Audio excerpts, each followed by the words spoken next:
G'day beer lovers. I'm up in Dinner Plain, up at the highest brewery in Australia, Blizzard Brewing Company, and just tried their beers, having their stout right now, and about to head out the back with Chris. He just finished his brew, having a beer, and let's go have a chat with him. G'day, Chris. Oh God, you're filming. How's it going, mate? I'm good, man. I'll tell you what, it smells good out here.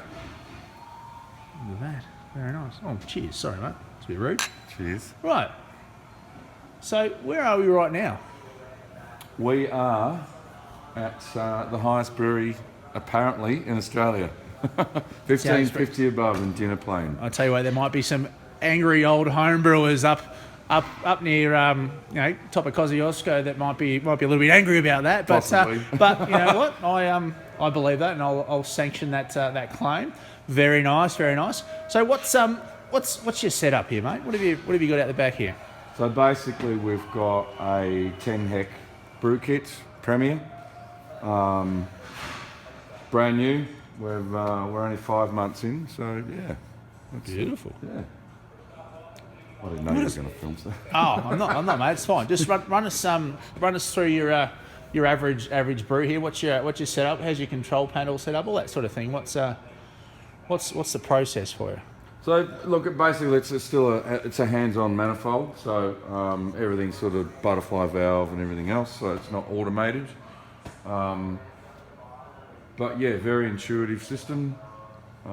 We've got 2 10-hecs and a 20-hec fermenter with a 20-hec bright and 10-hec bright as well. Tell you what, great name there, Tora Bright. Tora. After famous So Australian they're all Winter named Olympian. after famous Olympians. All right, so we got famous Olympians. So we got Bradbury there. Steve Bradbury. Famous Winter Olympian, yes. Yeah. Won the first gold medal. Lydia. For Australia. I don't know Lydia. I actually don't know that one. Well, I've got their last name. Lisa. Lisa Tompkin? I think it's Tompkin, yes. Last name. Lisa here.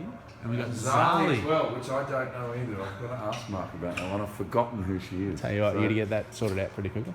Apparently, Elisa was in here about 3 or 4 weeks ago. Well, she'd heard about this, that we'd named a vessel after her, so she's going to come in apparently. So yeah. So how's brewing at 1,550 metres above sea level? How does that affect your brews? How's that been factored in, or what are the differences between brewing it down in Melbourne or down a bit closer to sea level? Yeah. Look, I think the major part for me is the altitude affects aroma. So I've had to use a lot more hops to get aroma and dry hopping, and utilisation in kettle is huge. So it's actually heightened. What I would normally put in to get, say, hit your IBU target, is I have to keep lowering it every single time just to get it adjusted. So yeah, what I would normally use, it's just utilisation is massive. So the first few beers were quite bitter, like terribly bitter, in fact. So become a very unbalanced beer. But now we're sort of getting there. Yeah, it's one of those learning curves. I had no idea that I would have to do that. So until you do it, it keeps you on your toes. Keeps you interested, exactly. Yeah. And we're having a chat before about the water up here. Yep. What's a little bit different from the water up here compared to what you get, say, out of a town, town water supply or that sort of thing? Well, it's not treated.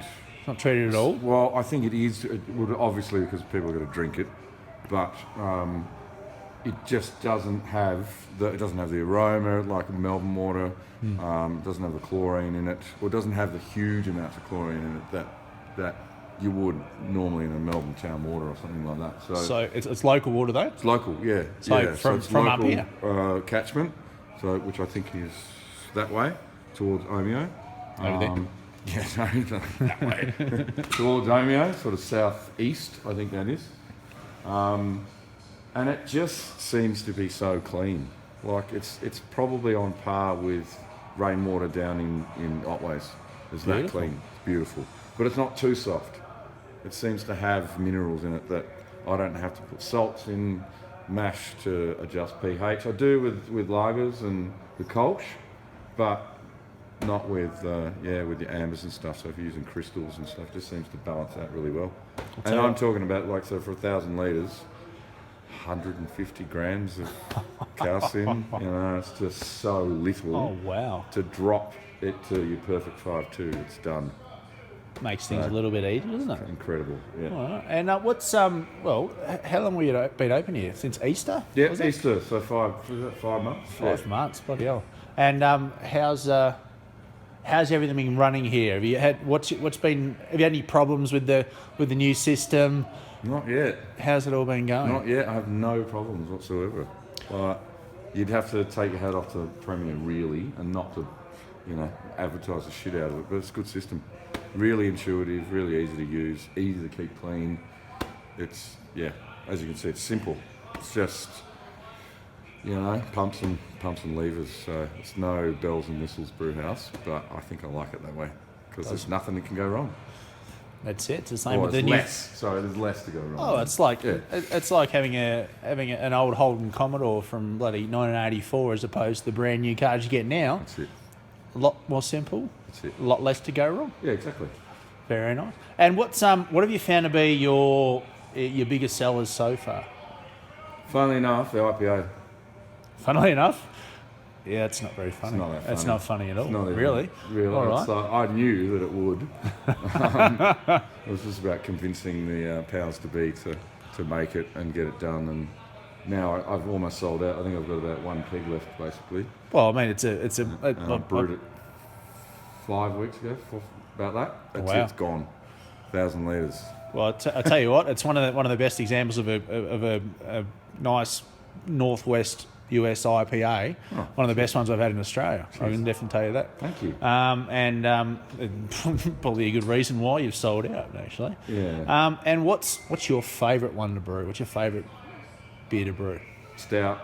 Yeah? No doubt, yep. The Just one for you've got you, in your hand. this one. Yeah. But just for you to drink, or for just the way it's a happy brew. There's nothing Or what? like having your dark malts and crystals and everything. Just your special W's and just I love the smell of it. Oh yeah. That roasty, chocolatey kind of smell in brew house. You can't beat it. And Cannot beat it. I'm guessing when it's -2, -5, -10 outside, having that warm Exactly. roastiness. Yeah, well, I'm with you. Best I'm place totally with you on Best that. place to be when you're in the snow is right in front of the kettle. Magnificent. So what's so we've just been having a chat before. You're delivering to sort of local sort of areas, and then Yep. a couple of places in Metro Melbourne. And I've noticed over here there's a big stack of cans here. So Yep. you're working both, and your canning line over here. Yep. So here we go. So are you going to be pushing more towards the kegs or the cans or both or whatever's going to come out? I think whatever basically arises and what we can cope with. Yeah. Because if it's only, let's just say effectively it's 4,000 per month. Let's just say that's the capacity of the brew house. So we've got 7 lines, which is pretty huge for this size brew house, I reckon. So I think we might need to narrow that down a little bit. But I think Or just get a bigger brew house. Get some more vessels in here. I mean, it is designed, so the whole design of it, this whole open space is designed so we'll have another row of 2000s. So, and no more brights. If I had my way, we'd sell these and put fermenters in there, but anyway. Oh, but I mean, Tora and Lydia, look at them. They might be upset, but it won't upset me. So Tora, Lydia, if you want to save your brights, come and have a beer at the Blizzard Brew House and come and chat to Chris. All right. Thank you very much, Chris. It's So easy. great setup here in the highest brewery in Australia. Pretty awesome at Dinner Plain, and looking forward to seeing your brews in many more places and Sure. around Victoria and hopefully around Australia as well. Cheers. Thank you. And cheers, guys.